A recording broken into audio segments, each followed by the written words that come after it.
अगर आप इस पूरे चार्ट के अंदर देखेंगे तो अगर आप 100 रुपए केवल इन्वेस्ट किए होते 2013 के अंदर में इस फंड के अंदर, जब इस फंड की शुरुआत हुई थी, तो आज उसकी वैल्यू लगभग 400 को भी टच कर जाती। यानी कि निफ्टी 500 और निफ्टी 50 जो कि इसका इंडेक्स है उससे बहुत ज्यादा रिटर्न है। आप अपने चार्ट के ऊपर जो सबसे ऊपर वाला लाइन है ना, वो आप देख सकते हैं कितना ज्यादा गैप अप है निफ्टी 50 और निफ्टी 500 और इस फंड के बीच में। जी हां, मैं बात कर रहा हूं 63,000 करोड़ के फंड साइज वाले म्यूचुअल फंड के बारे में, जिसका नाम है पराग पारिक फ्लेक्सी कैप फंड, जो कि अपने इन्वेस्टर्स का बहुत ही पसंदीदा फंड है। बहुत सालों से लोग इसमें पैसा इन्वेस्ट करते आ रहे हैं और आज भी बहुत सारे लोगों की पहली प्रायोरिटी होती है पराग पारिक फ्लेक्सी कैप फंड, क्योंकि पराग पारिक अपने इन्वेस्टर्स को एक कांस्टेंट रिटर्न देते आ रहा है लंबे टाइम से। मतलब इसमें ज्यादा आपको वोलेटिलिटी नहीं दिखेगी बहुत लंबे टाइम तक, क्योंकि पिछले कुछ सालों से ना ये फंड ने अंडर परफॉर्म भी किया है, बट उसके बाद भी इसने बहुत अच्छे तरीके से कवर किया है पराग पारिक फ्लेक्सी कैप फंड ने।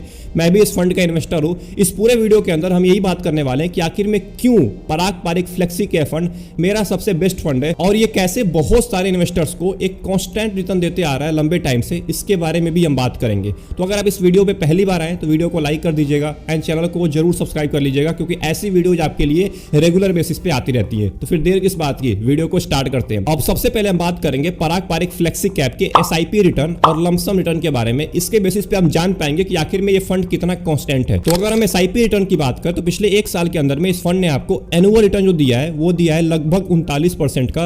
एब्सोल्यूट रिटर्न हो गया 20% का। 3 साल के अंदर में लगभग 24% का रिटर्न है। 5 साल के अंदर में 26.24% का रिटर्न है एंड पिछले 10 साल के अंदर में 20% से भी ज्यादा रिटर्न है। इसका मतलब ये है कि इस फंड ने आपको पिछले 10 साल के अंदर में कांस्टेंट वाइज 20% का रिटर्न दिया है, जो कि एक बहुत ज्यादा होता है अगर आप एक म्यूचुअल फंड के अंदर पैसा इन्वेस्ट कर रहे हैं और आपको हर साल 20% का रिटर्न मिलते आ रहा है। कुछ सालों के अंदर में इस फंड ने अंडर परफॉर्म भी किया है पिछले 2-3 साल पहले, बट उससे पहले और उसके बाद एक कांस्टेंट रिटर्न आपको दिखता है। अगर हम बात करें लमसम इन्वेस्टमेंट की, तो अगर आप 10,000 रुपए, केवल 10,000 रुपए इन्वेस्ट किए होते 3 साल पहले, तो आज इसकी वैल्यू होती 18,732 रुपए, जो कि रिटर्न हो गया आपका 23% का। अगर आप 5 साल पहले 10,000 रुपए इन्वेस्ट किए होते तो इसकी वैल्यू हो जाती 29,300 रुपए। अगर हम बात करें 10 साल पहले, अगर आप 10,000 रुपए इस फंड के अंदर इन्वेस्ट किए होते, केवल 10,000 रुपए, तो आज इसकी वैल्यू हो जाती 62,717 रुपए, जो कि रिटर्न हो जाता है आपका 20% का। इसका मतलब अगर आप लमसम इन्वेस्टमेंट भी करते आज से 10 साल पहले, तो आज आपको 20% का रिटर्न ये फंड आपको देता।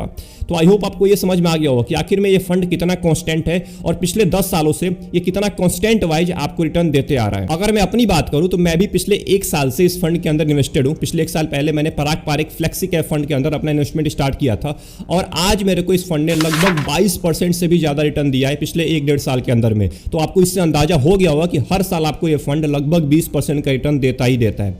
अब बात करते हैं कि आखिर में इसमें होल्डिंग क्या है, क्योंकि होल्डिंग बहुत ज्यादा इंपॉर्टेंट होती है। टॉप 5 होल्डिंग के बारे में जानते हैं, क्योंकि उसी के ऊपर आपका सारा का सारा फंड डिपेंड रहता है, क्योंकि मैक्सिमम पैसा उन्हीं टॉप 5 होल्डिंग में पराग पारिक इन्वेस्ट करता है, उन्हीं 5 कंपनीज में इन्वेस्ट करता है। चले जानते हैं कि आखिर में पराग पारिक की वो 5 कंपनीज कौन सी हैं। अब देखिए टॉप 5 जो कंपनीज है ना, सबसे नंबर 1 पे HDFC बैंक। HDFC बैंक में इस फंड की होल्डिंग लगभग 7.93% है, मगर आप जब पैसा इन्वेस्ट करेंगे तो आपका पैसा लगभग 8% HDFC बैंक में जाएगा आपके इन्वेस्टमेंट अमाउंट में से। दूसरे नंबर पे है बजाज होल्डिंग, जिसका है 7.23%। तीसरे नंबर पे है power grid corporation of India, जिसका परसेंटेज है 6.13%। चौथे नंबर पे है मारुति सुजुकी इंडिया, जिसका परसेंटेज है 5.29%। एंड 5वें नंबर पे है HCL टेक्नोलॉजी लिमिटेड, जिसका परसेंटेज है 5.28%। अब यहीं पे आके बहुत सारे लोग ये सोच रहे हैं कि क्या ये फंड आगे परफॉर्म कर पाएगा। वैसे अब देखिए जितनी होल्डिंग इसकी HDFC बैंक के अंदर है, उसके हिसाब से अगर HDFC बैंक थोड़ी बहुत भी ज्यादा मूवमेंट दिखाता है तो सीधा इंपैक्ट पड़ता है आपका पराग पारिक फ्लेक्सी कैप फंड के ऊपर, क्योंकि 8% की होल्डिंग है HDFC बैंक की। अब बात करते हैं एक्सपेंस रेशियो के बारे में कि इसका एक्सपेंस रेशियो कैसा है। अब देखिए पराग पारिक फ्लेक्सी कैप फंड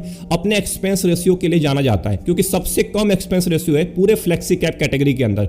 अगर बात करें पराग पारिक फ्लेक्सी कैप की, तो इसका जो एक्सपेंस रेशियो है वो केवल 0.57% है, बल्कि हम बात करें इसके कैटेगरी एवरेज की तो उसका 0.75% का है। इसका मतलब अपने पूरे कैटेगरी एवरेज से, मतलब जितने भी फ्लेक्सी कैप के अंदर और सारे फंड है, उससे कम एक्सपेंस रेशियो है पराग पारिक फ्लेक्सी कैप का।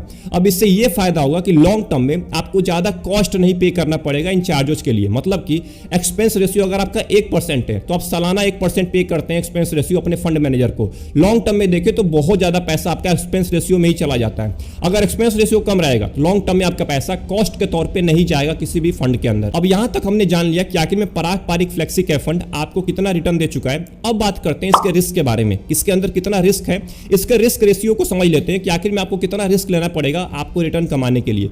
सबसे पहले हम बात करेंगे स्टैंडर्ड डेविएशन के बारे में। अब देखिए स्टैंडर्ड डेविएशन आपको बताता है कि कोई भी फंड आगे मतलब फ्यूचर में कितना वोलेटाइल हो सकता है। अगर कम स्टैंडर्ड डेविएशन रहेगा तो आगे कम वोलेटाइल रहेगा, अगर ज्यादा स्टैंडर्ड डेविएशन रहेगा तो वो ज्यादा वोलेटाइल रहेगा फ्यूचर के अंदर। अगर हम बात करें पराग पारिक फ्लेक्सी कैप फंड की तो इसका स्टैंडर्ड डेविएशन अभी के टाइम पे 12.47% का, जबकि ये कम वोलेटाइल है अपने कैटेगरी एवरेज से। इसका कैटेगरी एवरेज है 13.63%, यानी कि जितना इसका कैटेगरी एवरेज वोलेटाइल रहेगा लॉन्ग टर्म में उससे कम वोलेटाइल रहेगा पराग पारिक फ्लेक्सी कैप फंड। अब इसी से आप अंदाजा लगा सकते हैं कि ये ज्यादा रिस्क लेना पसंद नहीं करता है और लॉन्ग टर्म के अंदर में आपको कांस्टेंट रिटर्न देता है कम वोलेटिलिटी के साथ। अब बढ़ते हैं दूसरे रिस्क रेशियो की तरफ जिसका नाम है बीटा।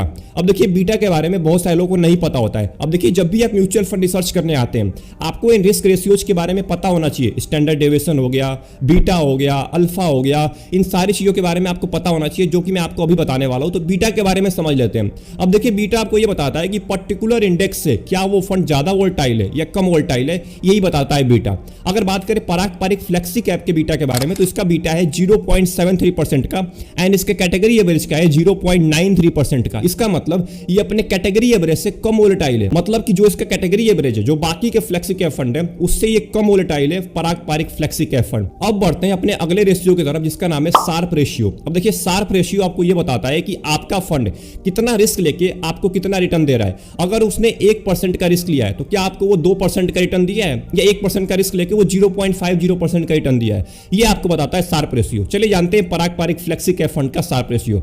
अगर हम बात करें पराग पारिक का शार्प रेशियो के बारे में तो इसका शार्प रेशियो है 1.04% का और इसका जो कैटेगरी एवरेज का है वो है 0.7% का। इसका मतलब पराग पारिक फ्लेक्सी कैप फंड अगर 1 रुपए का रिस्क लेता है तो उसके बदले में 1.74 रुपए का आपको प्रॉफिट करके देता है। इसका मतलब ये कैटेगरी एवरेज से ज्यादा आपको रिटर्न दे रहा है और अपने रिस्क के बदले में अच्छे से उसको एडजस्ट करके अच्छे तरीके से आपको रिटर्न दे रहा है लंबे टाइम में। तो ये भी एक बहुत ही अच्छी चीज होती है एक पर्टिकुलर म्यूचुअल फंड के लिए। तो आई होप आपको पराग पारिक के कुछ रिस्क मीटर के बारे में पता चल गया होगा कि आखिर में स्टैंडर्ड डेविएशन कैसा है, बीटा कैसा है, शार्प रेशियो कैसा है, जो कि बहुत ही इंपॉर्टेंट पॉइंट होते हैं अपने रिस्क को चेक करने के लिए म्यूचुअल फंड के। अब बढ़ते हैं अपने आखिरी पॉइंट की तरफ जिसका नाम है पोर्टफोलियो समरी।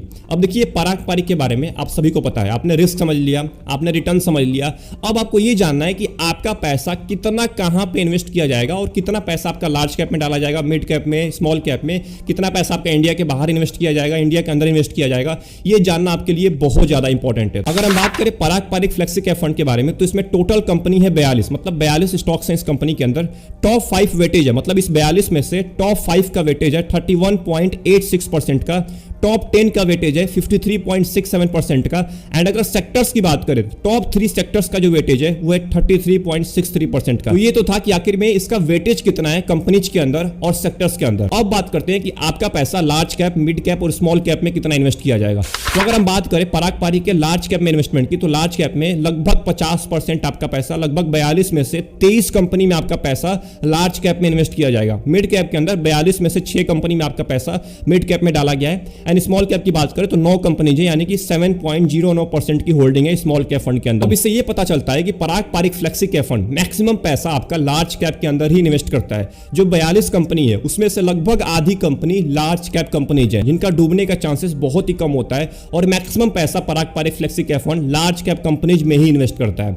अब बात कर लेते हैं कि आपका पैसा इंडिया में कितना इन्वेस्ट किया जाएगा और फॉरेन के अंदर कितना इन्वेस्ट किया जाएगा, क्योंकि Parag Parikh flexi cap fund foreign में भी कुछ पैसा इन्वेस्ट करता है। अगर हम बात करें इंडियन इक्विटी होल्डिंग की तो 72.30% इंडियन इक्विटी में पैसा इन्वेस्ट किया जाएगा, मतलब भारत के अंदर।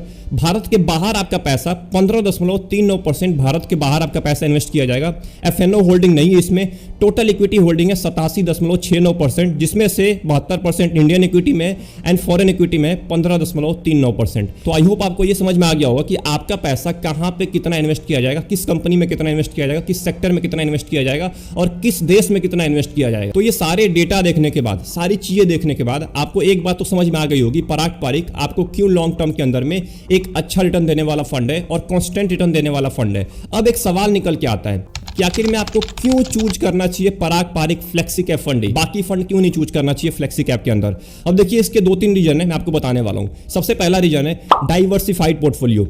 आपके पैसे को अच्छे जगह पे डाइवर्सिफाइड किया गया है, मैक्सिमम पैसा आपका लार्ज कैप में इन्वेस्ट किया गया है, जो बचा हुआ पैसा है उसको मिड कैप और स्मॉल कैप में। अब यहां पे आपको सेफ्टी मिल जाती है, आपको डाइवर्सिफिकेशन मिल जाता है। इंडियन इक्विटी में भी पैसा इन्वेस्ट है, फॉरेन में भी पैसा इन्वेस्ट है, तो अगर फॉरेन में कुछ होता है तो इंडियन से आपको रिटर्न मिलता रहेगा, इंडियन मार्केट में कुछ होता है तो आपको फॉरेन से रिटर्न मिलता रहेगा। तो आपको बहुत ही अच्छा खासा आपको एक डाइवर्सिफाइड पोर्टफोलियो मिल जाता है। दूसरे रीजन की बात करें तो उसका नाम है एक्सपेंस रेशियो। अब देखिए पारंपरिक फ्लेक्सी कैप का एक्सपेंस रेशियो बहुत ही ज्यादा कम है, लगभग 0.57% का है। अब सोचिए 0.57% का एक्सपेंस रेशियो लेके अगर आप किसी फंड के अंदर पैसा इन्वेस्ट करते हैं तो लॉन्ग टर्म में जो आपका कॉस्ट है ना बहुत ज्यादा कम हो जाता है, जो कि फंड मैनेजर को देना होता है। अब वही फंड अगर आप कोई भी फंड चूज करते हैं जिसका एक्सपेंस रेशियो 1% का है तो सोचिए उससे आधा कॉस्ट आपको पे करना पड़ रहा है पारंपरिक फ्लेक्सी कैप के अंदर। तो ये भी एक रीजन है जिसकी वजह से आपको पारंपरिक फ्लेक्सी कैप के अंदर पैसा इन्वेस्ट करना चाहिए। अब बात करते हैं रिस्क और टाइम हॉरिजन के बारे में कि आखिर में आपका रिस्क और टाइम हॉरिजन कितना होना चाहिए।